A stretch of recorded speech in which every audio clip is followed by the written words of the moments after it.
श्री गणगणपते नमः। ओम श्री सरस्वत्यै नमः। ओम श्री शंकराय नमः।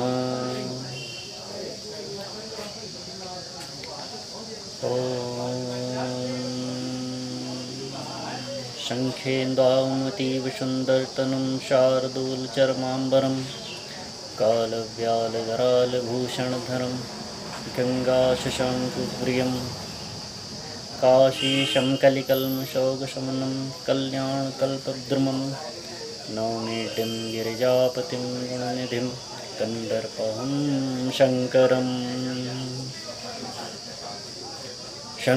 शङ्कराचार्यं केशवं बादरायणं सूत्रभाष्यकृतौ वन्दे भगवन्तौ पुनः पुनः। समस्त मित्रों को हर हर महादेव। सावन के प्रथम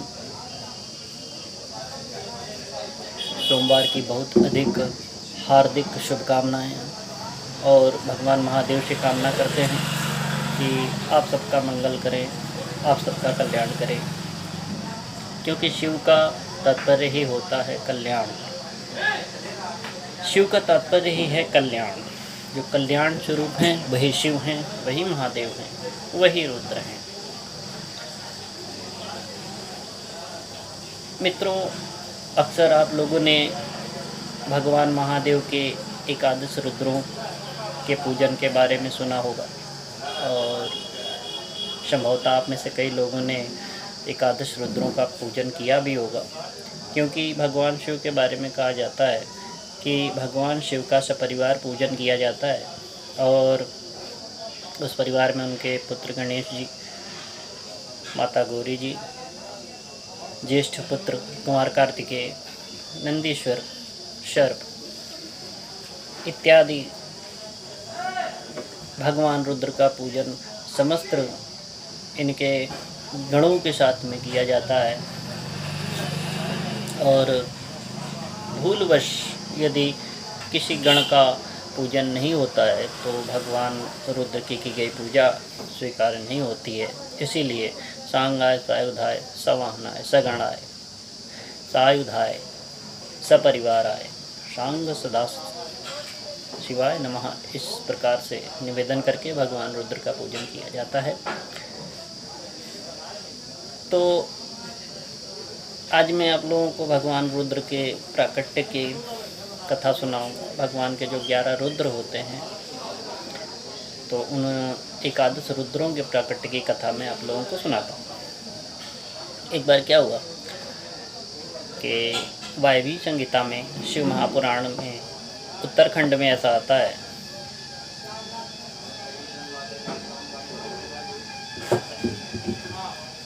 हर हर महादेव।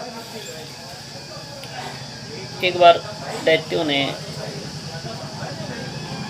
स्वर्ग पर आक्रमण कर दिया तो जितने भी समस्त देवता थे, इंद्र आदि, भयभीत हो गए और उन्होंने स्वर्ग को छोड़ दिया। स्वर्ग को छोड़ करके वो लोग सुरक्षित स्थानों की ओर पलायन कर गए। इंद्र आदि देवता दैत्यों से त्रसित होकर के कश्यप मुनि के पास में गए और उनसे अपनी रक्षा की याचना की। कश्यप मुनि ने उन सभी देवताओं को आश्वस्त किया और उनसे कहा कि मैं अवश्य आपके कल्याण का कोई साधन करूँगा, आप लोग निश्चिंत होकर के यहाँ निवास करें। ये कह करके कश्यप मुनि वहाँ से प्रस्थान कर गए और काशी पहुँचे।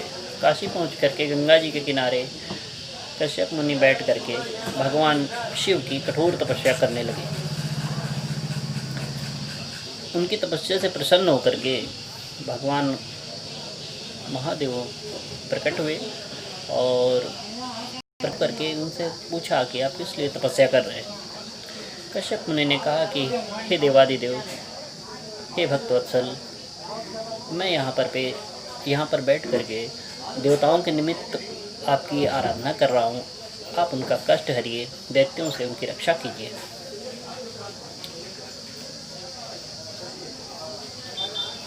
महादेव ने कश्यप मुनि की प्रार्थना को स्वीकार किया और स्वीकार करके कश्यप मुनि की एक पत्नी सुरभि के गर्भ से एकादश रुद्रों के रूप में अवतार लिया। वो एकादश रुद्र भव, चंड, शंभु, भीम, पिंगल, कपाली, विरूपाक्ष, विलोहित, शास्ता, अजपाद और अहिर्बुद्ध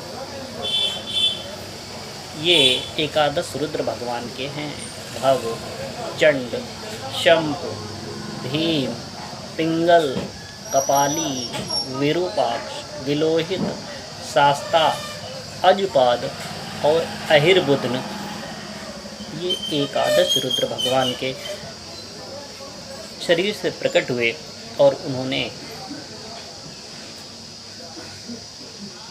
स्वर्ग लोक जाकर के देवताओं के साथ मिलकर के सभी दैत्यों का संहार कर दिया। वेद में ऐसा आता है, असंख्याता सहस्राणि ये रुद्रा अधिभूम्याम ते खागुं सहस्रयोजने वधन्मानि तन्मषि।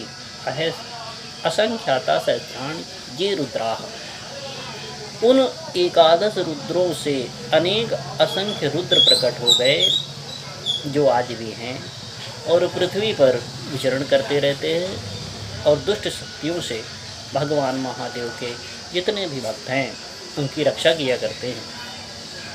तो इस प्रकार से ये एकादश रुद्रों की जो कथा थी मैंने आपको सुनाई।